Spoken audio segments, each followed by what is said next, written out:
Hey guys. Alright, so this is going to be a preview for today, November 25th, 2019.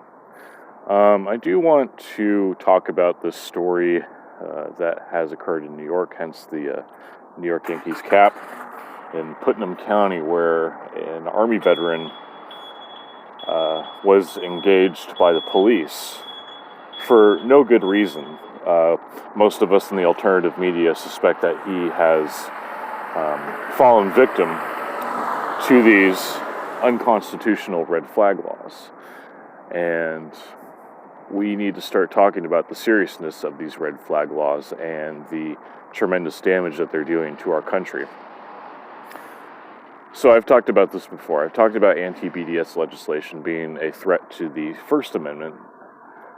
Red flag laws are a threat to the Second Amendment, and both need to be talked about at equal length and volume.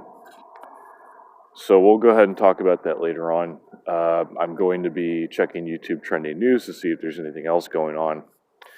But I just want to say, guys, for those people that are always talking about how the police are bad and how blue lives don't matter, I'd encourage you guys not to have such a black and white mindset when it comes to these things, because these same people that are talking about how white man bad, blue man bad, they're looking at the official narrative coming from these cops, the obviously corrupt cops, if they're going to play along with these red flag laws.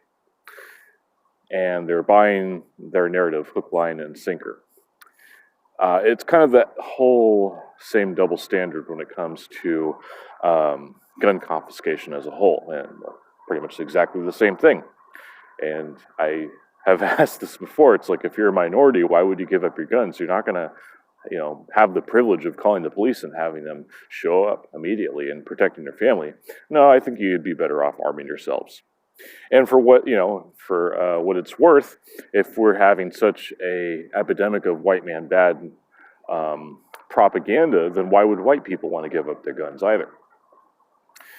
And if we're seeing shootings at all these synagogues around the country, the one that comes to mind was the Squirrel Hill Synagogue shooting in Pittsburgh, Pennsylvania, then why would Jews want to give up their guns?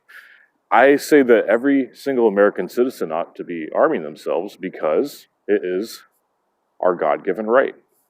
And you'll find that once the government tries to put their thumb down on us a little harder, then we're going to have to stay armed.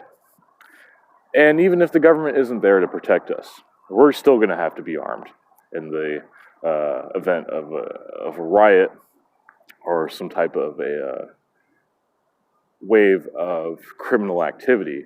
Like, for example, let's say the government just lets out all these prisoners like they have been doing for the last few decades. What if they were just to let everybody out? And what if they were to give all these criminals guns just for the hell of it? Just because these people are sick, and they would probably get off by it. They'd probably jizz in their pants, honestly, because they'd think, oh, this is so wonderful. Look at all these upstanding criminals with their guns and all these unarmed, law-abiding citizens that don't have guns. Isn't this great, guys? That type of shit will happen one day. If Bernie Sanders and people like him had their way when it comes to abolishing the prison system, yeah, that would probably happen. So, guys, in closing, I'm going to go ahead and leave you guys the video from my homie Decipher talking about this incident up in New York. I encourage you guys to watch it in full. It's lengthy, I guess, 23 minutes, but I would say that it's a very worthwhile watch, given what has been happening. I really like his take, and I'm probably going to watch it again and review it for you guys later, because this is very important. Like I said, I'm going to be checking YouTube trending news to see if there's anything else, but I feel like this ought to be the biggest story that we need to be talking about. And if you're not talking about it, then I'd say go ahead and take a look at it. And if you take a look at it and say, oh, there's nothing there, you need to get your eyes checked, honestly. All right, guys, thank you so much for watching. God bless. I'll see you later.